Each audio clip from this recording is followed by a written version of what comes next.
ॐ अज्ञानतिमिरान्धस्य ज्ञानाञ्जनशलाकयः चक्षुरुन्मिलितं येन तस्मै श्रीगुरुवे नमः। हरे कृष्णा। आज गीता श्रृंखला के सत्र क्रमांक 353 में आप सभी भक्तों का हार्दिक स्वागत है।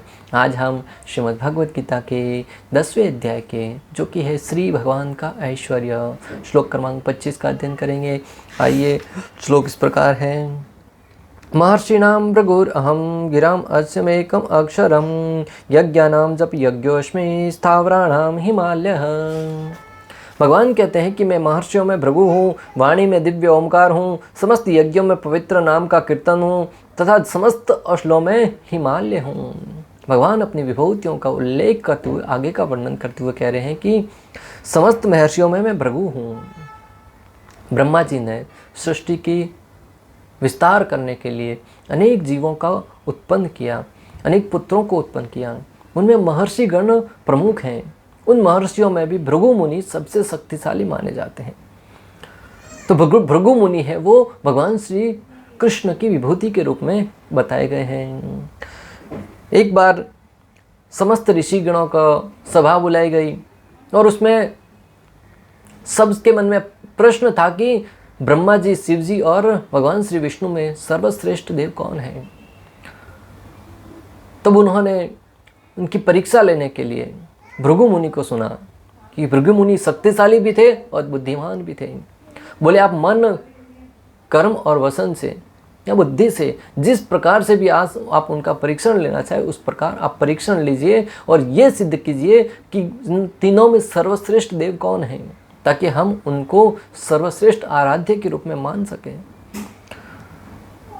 तो समस्त ऋषिगणों की तरफ से प्रमुख रूप से भृगु मुनि को सुनने के उपरांत भृगु मुनि सर्वप्रथम ब्रह्मा जी के पास गए। जब किसी बड़े के पास जाते हैं तो भक्तों स्वाभाविक ही उनको प्रणाम करके उनका आदर किया जाता है।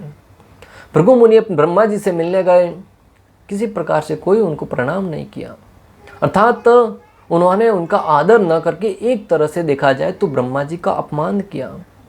ब्रह्मा जी अपने पुत्र के द्वारा किए गए इस कार्य से रुष्ट हो गए। मन ही मन विचार करने लगे कि आज क्या हो गया भृगु को, ये मेरा अनादर कर रहा है। और वो मन ही मन क्रोधित हो गए। कैसे तो अपनी स्थिति को संभाला और ये प्रकट नहीं होने दिया कि वो क्रोधित हुए हैं, परंतु भृगु मुनि समझ गए अपनी विवेक के आधार पर कि ब्रह्मा जी क्रोधित हुए हैं। भृगु मुनि वहां से चले गए। दूसरा बार वो शिव जी के पास गए, जो कि उनके बड़े भाई थे। ब्रह्मा जी के पुत्र होने के साथ नाते शिव जी है वो भृगु मुनि के बड़े भाई थे। शिव जी ने जैसे ही भृगु मुनि को देखा बड़े प्रसन्न हुए। जब परिवार में अपने भाई को मिलने आता है तो भाई को देखकर भाई बड़ा प्रसन्न होता है। और यहाँ पे तो देवों के देव महादेव अपने छोटे भाई को आते हुए देख रहे हैं तो बड़े प्रसन्न हुए। उन्होंने अपने भाई को आते हुए देखकर बड़े प्रसन्न हुए और प्रसन्नता के मारे उनको गले लगाने का प्रयास किया। यहाँ पर भृगु मुनि शब्दों के द्वारा अपने भाई का अपमान करते हैं। कहते हैं कि देखा है अपना चेहरा, देखा है काश में पूरे दिन शरीर पर राख मले रहता है, पूरे दिन भूत प्रेतों के मध्य रहता है और मुझे आलिंगन कर रहा है। तुम तो गंदा है, मुझे भी गंदा करने का प्रयास कर रहा है। शिव जी तो भक्तवत्सल है, प्रेम के देवता है, परंतु जैसे ही उनको क्रोध आ जाता है तो भक्तों उनके सामने कोई नहीं टिक पाता। अपने छोटे भाई के मुख से ऐसे क्रोध भरे शब्दों को सुनकर, ऐसी असंगत वाणी को सुनकर शिव जी बड़े क्रोधित हुए। अपने त्रिशूल को उठाया और जैसे ही भृगु मुनि को मारने के उद्देश्य से आगे बढ़े, माता पार्वती ने उनको रोक लिया कि अरे तुम्हारे छोटे भाई हैं, छोटे भाई की हत्या का अपराध लग जाएगा। समाज में जब जगह बातें चलेगी कि शिव जी ने अपने छोटे भाई का वध कर लिया, भले कितना ही वो अपराधी क्यों न हो, कैसा ही कोई अपराध क्यों न किया हो, परंतु बड़ों का कर्तव्य बनता है कि वो उन्हें क्षमा कर दें। बड़े भाई को चाहिए कि वो विशाल हृदय रखें। आज की तारीख में लोग बड़े तो बनना चाह रहे हैं, परिवार में हो, समाज में हो, सब लोग बड़ा बनना चाह रहे हैं, परंतु छोटों के ऊपर दया भाव कोई नहीं रखता। सबको छोटों से सम्मान प्राप्त करना है, परंतु छोटों के प्रति बड़ा दिल नहीं रखते हैं। सब अपेक्षाएं रखते हैं छोटे पूर्ण करें, परंतु बड़ों का कर्तव्य है भक्तों कि वो छोटों की हर एक आवश्यकताओं को पूर्ण करें, उनकी गरिमा को बनाए रखें, उनके प्रति स्वाभाविक ही प्रेम भाव रखें, उनका मान सम्मान करें। जब छोटे कोई अपराध करे तो उनको उनका जो गलती करते हैं उनमें आनंद लेना चाहिए। जिस प्रकार नन्हे नन्हे बालक कोई गलती करते हैं या खेल खेल में अपने पिता के साथ हास्य प्रयास करते हैं तो बड़े बुजुर्ग हैं वो उसमें आनंदित होते हैं, उन्हें दंड नहीं देते। उसी प्रकार बड़ों को चाहिए कि छोटों को सुरक्षा प्रदान करे और उनकी किए गए गलतियों को क्षमा कर दें। प्रभु श्री रामचंद्र ने कभी ये जताने का प्रयास नहीं किया कि मैं बड़ा हूँ, कभी अपने छोटे भाइयों से ये अपेक्षा नहीं रखी कि वो उनका सम्मान करें। स्वाभाविक ही प्रभु श्री रामचंद्र अपने छोटे भाइयों के प्रति प्रेम दिखाते थे, उनकी आवश्यकताओं को पूर्ण करते थे, उनको सुरक्षा प्रदान कर रहे थे। इसी का परिणाम हुआ कि हर छोटा भाई प्रभु श्री रामचंद्र के प्रति समर्पित था। आज के मानव समाज को शिक्षा लेनी चाहिए प्रभु श्री रामचंद्र के इस चरित्र से कि अगर वो अपने छोटे भाइयों का प्यार पाना चाहते हैं, छोटे भाइयों से सब कुछ सम्मान पाना चाहते हैं, तो उनको चाहिए कि सर्वप्रथम अपने आदर्श द्वारा सिखाएं, छोटे भाइयों को ऐसा महसूस कराएं कि वो उनके अंदर पूर्ण रूप से संरक्षित है, किसी भी स्थिति में उनको असहाय अवस्था में न छोड़ें। यहाँ पर शिव जी ने भृगु मुनि के प्रति क्रोध किया, ये कैसे जैसे तैसे करके माता पार्वती ने उनको रोक लिया। भृगु मुनि समझ गए, बोले शिव जी भी परीक्षा में पास नहीं हुए। पहले ब्रह्मा जी का मन से अपराध किया, शिव जी का वाणी से किया, अब तीसरी बात भगवान श्री विष्णु की है। वहाँ से तुरंत निकल गए। भगवान श्री विष्णु अपने कक्ष में शैया में लेटे हुए थे, माता लक्ष्मी जी उनके शरण दबा रही थी। भृगु मुनि बिना किसी सूचना के तुरंत डायरेक्ट अंदर प्रवेश कर गए। भक्तों, जब भगवान के मंदिर में प्रवेश करते हैं तब हम नॉक करके जाते हैं कि भगवान मैं आप अंदर आऊं क्या। और यहाँ पर तो भगवान विष्णु अपनी पत्नी के साथ प्राइवेट कक्ष में लेटे हुए हैं, वहां पर भृगु मुनि बिना किसी सूचना के अंदर प्रवेश किए। पहला अपराध ये किया। दूसरा अपराध, जाकर सीधा भगवान श्री विष्णु के छाती पर प्रहार कर मारा, अपने पांव से सीधा उनके छाती पर प्रहार किया। सोचा कि भगवान विष्णु क्या रिएक्ट करते हैं। भगवान श्री विष्णु ने जैसे ही प्रहार किया तुरंत खड़े हुए और भृगु मुनि की तरफ प्रार्थना करते हुए कहते हैं कि अरे ब्राह्मण देव, मेरा साथी है, वक्ष स्थल है, वो तो बड़ा कठोर है, तुम्हारे पांव है बड़े मुलायम है, कहीं तुम्हें चोट तो नहीं लगी। तब भृगु मुनि प्रभावित हो गए। भक्तों, एक तो पहला अपराध किया था बिना कुछ सूचना के दिए गए, दूसरा अपराध उसकी पत्नी के सामने उनके साथी पर प्रहार किया, सोते हुए भगवान श्री विष्णु के साथी पर। परंतु भगवान श्री विष्णु जैसे सत्व गुण में रहते हैं, अपने भक्तों के वशीभूत हैं, उन्होंने तुरंत कहा कि अरे ब्राह्मण देव, तुम्हें कोई चोट तो नहीं लगी।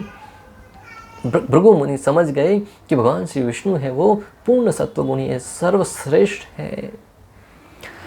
भक्तों, यहाँ पर मैं आपको जो बताना चाह रहा हूँ कि भृगु मुनि ने भगवान श्री विष्णु के छाती पर प्रहार करके उनके प्रति अपमान किया था, फिर भी भगवान श्री विष्णु उनको अपनी विभूति बता रहे हैं। इसका अर्थ है कि भगवान है वो बड़े उदार हैं, बड़े दयालु हैं, बड़े करुणामय हैं।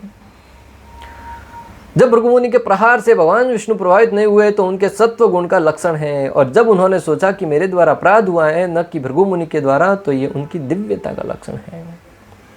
आचार्य गण कहते हैं कि जब भृगु मुनि ने उनके शरीर पर उनके छाती पर प्रहार किया तो भगवान श्री विष्णु क्रोधित नहीं हुए, ये उनके सत्व गुण का लक्षण है। और जब भृगु मुनि ने उनके प्रति अपराध किया फिर भी भगवान विष्णु सोच रहे थे कि मेरा गलती है, मेरा अपराध है, ये उनकी दिव्यता का लक्षण है। भगवान अपने भक्तों का मान बढ़ाने के लिए अपनी गलती स्वीकार कर लेते हैं। आज की तारीख में हम देखते हैं कि व्यक्ति अपनी गलती का सारा ठीक रहा है किसी और के सर पर मंड देता है जो उनसे छोटा है। परंतु भगवान विष्णु यहाँ पर दर्शा रहे हैं कि जब गलती की बात आए तो हमें उसका श्रेय स्वयं ले लेना चाहिए और श्रेय है वो दूसरों को प्रदान करना चाहिए। कुरुक्षेत्र के युद्ध स्थल में विजय का श्रेय भगवान श्री कृष्ण ने अर्जुन को प्रदान कर लिया। जब भी भगवान श्री कृष्ण कोई कार्य करते हैं अपने भक्तों को उसका श्रेय दे देते हैं। कहते हैं ना, हे कृष्ण कार्य तो तुम कर रहे हो परंतु नाम मेरा हो रहा है। ये भगवान की महानता है। भगवान से हमें शिक्षा लेनी चाहिए। अगर आप कहते हैं कि हम भगवान के भक्त हैं तो हमें कहीं ना कहीं विचार करना होगा कि क्या हम भगवान के आदर्शों को जीवन में पालन कर रहे हैं, भगवान के शिक्षाओं को अपने जीवन में उतार रहे हैं। समस्त दिव्य ध्वनियों में ओमकार श्री कृष्ण का रूप है। दूसरा, समस्त दिव्य ध्वनियों में ओमकार है वो भगवान श्री कृष्ण का रूप है। अतः हरे कृष्ण महामंत्र का जप करने पर ओम भी उसमें सम्मिलित हो जाता है। अतः जब हम हरे कृष्ण महामंत्र का हरे कृष्ण कृष्ण कृष्ण हरे हरे, हरे राम राम राम हरे हरे, हरे कृष्ण महामंत्र का जप करते हैं, तभी ओम है वो भी उसमें सम्मिलित हो जाता है। समस्त यज्ञों में हरे कृष्ण महामंत्र का जप श्री कृष्ण का सर्वाधिक शुद्धतम रूप है, क्योंकि ये करना बहुत आसान है तथा इसमें हिंसा नहीं है, इसके फल जल्दी प्राप्त होते हैं। जो भगवान श्री कृष्ण का नाम जप है वो समस्त यज्ञों में सबसे शुद्ध रूप माना गया है। क्यों?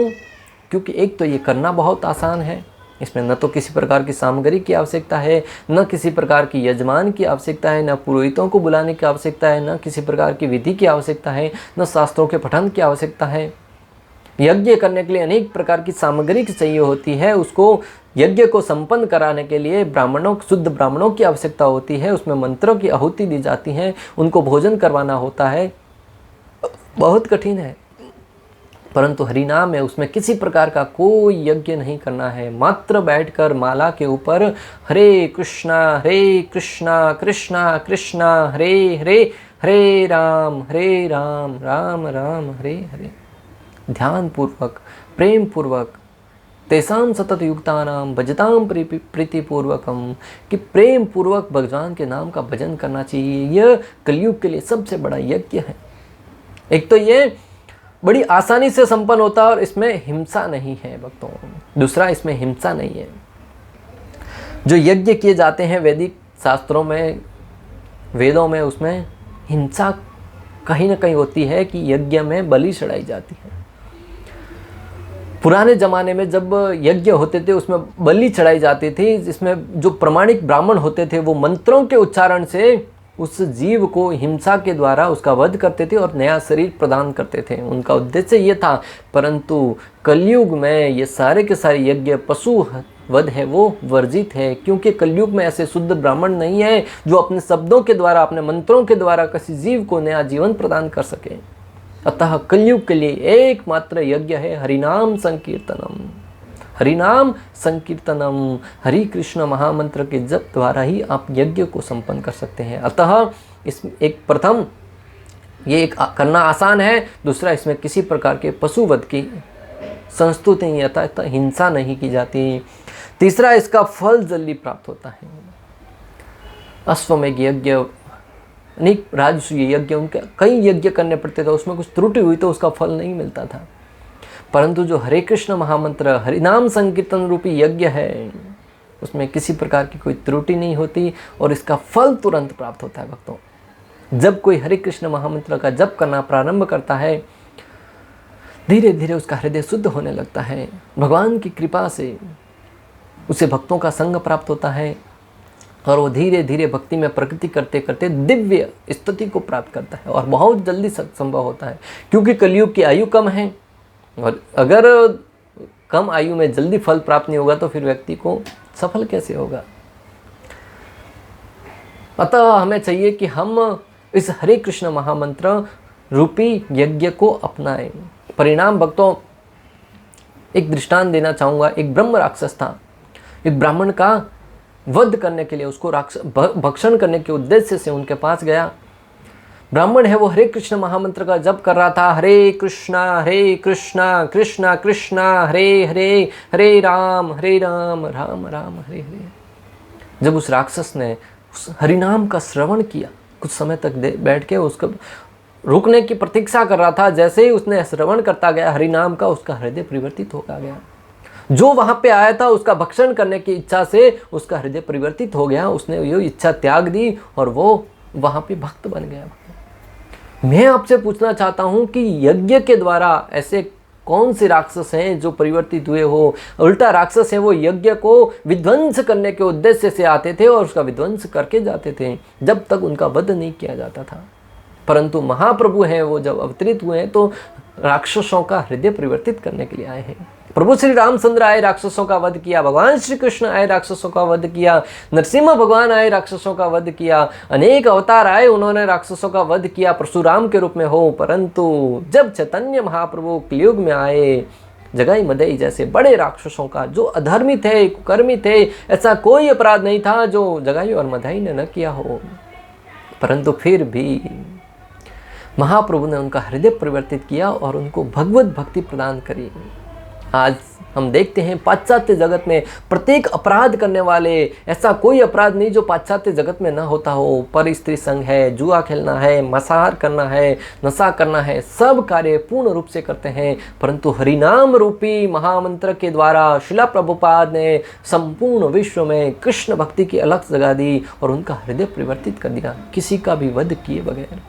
अतः हरिनाम रूपी महिमा का बहुत महत्व है भक्तों।